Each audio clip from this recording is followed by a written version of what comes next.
আমরা ক্লাসরুমটিকে আরও আকর্ষণীয় করার জন্য এখানে ক্লাসরুমের একটি ছবি সহ একটি ফ্লেক্স লাগানো হয়েছে। আমরা বইয়ের মধ্যে যেভাবে যতটা না বোঝাতে পেরেছি, এই ফ্লেক্সটি একটু বড় আকারের করে দেওয়ালে দেওয়া আছে, যেটা ছাত্রছাত্রীরা খুব সহজে বুঝতে পারে যে ক্লাসরুমটা আসলে কি, যে এটা একমাত্র পড়াশোনার জায়গা, সেটা তারা তাদের অনুভূতির মধ্যে চলে আসে। আরেকটি ফ্লেক্স আছে আমাদের এখানে সুন্দরবন।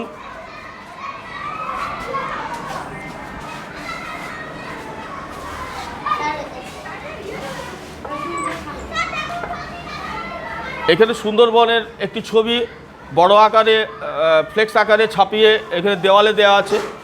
এটি যার মাধ্যমে ক্লাসরুমটিকে যেমন আমরা বাচ্চাদের কাছে আকর্ষণীয় করে তুলতে পেরেছি শিক্ষার্থীদের কাছে, এবং এটি তাদের অনুভূতির মধ্যে আসছে যে সুন্দরবন জায়গাটা আসলে কেমন, যে এখানে চতুর্দিকে গাছ আর জল, যেখানের পথ নৌকা ছাড়া যাতায়াত করা সম্ভব নয়, এইটা হচ্ছে তারা খুব সহজে বুঝে যাচ্ছে। আমরা আমাদের এই ক্লাসরুমের মধ্যে আরও একটি ফ্লেক্স এখানে দেওয়া আছে, ছবির আকারে দেওয়া আছে। গ্রাম এবং শহরের দুটি ছবি একদম পাশাপাশি রেখে স্টুডেন্টদেরকে আমরা বোঝাতে পারছি যে গ্রামের প্রাকৃতিক অবস্থাটা কেমন, শহরের প্রাকৃতিক অবস্থাটা কেমন। আমরা পড়ার মধ্য দিয়ে যতটা মানে বোঝাতে পারি, তার থেকে ছবিটা দেখিয়ে বোঝাটা আমাদের পক্ষে অনেক সহজ হয়ে যাচ্ছে। তার পাশেই আছে আমাদের হাট এবং বাজারের দুটি ছবি পাশাপাশি রাখা হয়েছে। সেখানে তারা দেখছে, আমরা যেমন হাট সম্বন্ধে তাদের ধারণা আছে, সপ্তাহে একদিন বা দুদিন গ্রামে হাট বসে। বাজার এখানে বসেছে, প্রত্যেক দিন বাজার বসে। বাজারে দেখা যাচ্ছে কী ধরনের মানুষ হচ্ছে, বাজারে দোকানদার হতে পারে, আর গ্রামের মানুষ যে হাটটাকে মেনটেনেন্স করে সেটা কিন্তু তারা ছবির আকারে দেখতে পাচ্ছে। এবং এখানে আমরা আরেকটি জিনিস এখানে ফ্লেক্সের ছবির মধ্যে দেখানো, যে দেশীয় শাকসবজির উপকারিতা। বর্তমানে আমাদের ছেলে মেয়েদের মধ্যে এরকম একটা টেন্ডেন্সি দেখা যায়, ফাস্টফুডের দিকে টেন্ডেন্সি দেখা যাচ্ছে, এবং আমাদের দেশীয় শাকসবজির যে কতটা উপকারী এইটা কিন্তু বাবা মা যতটা না বোঝাতে পারে, আমরা কিন্তু ছবির আকারে বলার মধ্য দিয়ে যে এটা কত রোগ প্রতিরোধক ক্ষমতা আছে, কত বেশি ভিটামিন আছে, কত বেশি প্রোটিন আছে, যেটা ফাস্টফুডে ব্যবহার করলে যে শারীরিক অসুবিধাগুলো হয় সেগুলো দেশীয় শাকসবজি খেলে হবে না, এইটা আমরা ছাত্রছাত্রীদের মধ্যে শেখাতে পেরেছি।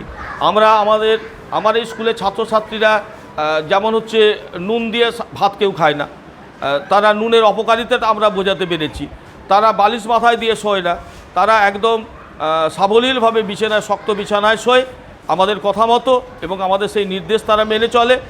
আর আমরা ওদের মধ্যে একটা জিনিস তৈরি করেছি, তাদের মধ্যে ইউনিটিটা তৈরি করতে পেরেছি, পরবর্তী জীবনে ওদেরকে যেমন কাজে লাগবে। আমার স্কুল এই জন্যই অনন্য, এবং আমার স্কুল 2016 সালে এমনিতেই নির্মল বিদ্যালয় পুরস্কার পেয়েছিল। আমাদের হাইজিনিক বিষয়টা মেনটেন্স করি, এবং আমার বিদ্যালয়ে টয়লেট, বয়েজ এবং গার্লস টয়লেট আলাদা, তাদেরকে আমাদের সবসময় লক্ষ্য থাকে। আমার আরও দুজন সহকর্মী আছেন, আমরা চেষ্টা করি তাদেরকে মানুষের মতো মানুষ করা। সেই উদ্দেশ্যে একটি আমরা পরিবারের ছবি এখানে দেয়া হয়েছে। আর সাধারণত এখন পরিবার বলতে নিউক্লিয়ার পরিবারই বোঝে, যে বাবা মা আর ছেলে মেয়ে।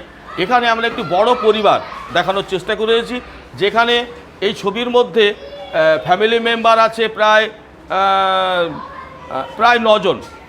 এখানে তারা ভাবুক যে বাবা মা আর আমরা ভাই বোন বা 2 বোন মিলে ফ্যামিলি নয়, আমার সঙ্গে থাকবে কাকু, জেঠু, কাকিমা, জেঠিমা, দাদু, ঠাকুমা, সব মিলেই আমাদের পরিবার, যেটা পরবর্তীকালে তাদের জীবনে তাদেরকে একটা ভালো মানুষ হতে চেষ্টা করবে, তাদের মন অনেক বেশি হবে, অনেক বড় হবে, সেই চেষ্টা আমরা করে থাকি। আর এই জন্যে আমাদের স্কুল অন্যান্য স্কুলের থেকে অনেক বেশি আলাদা।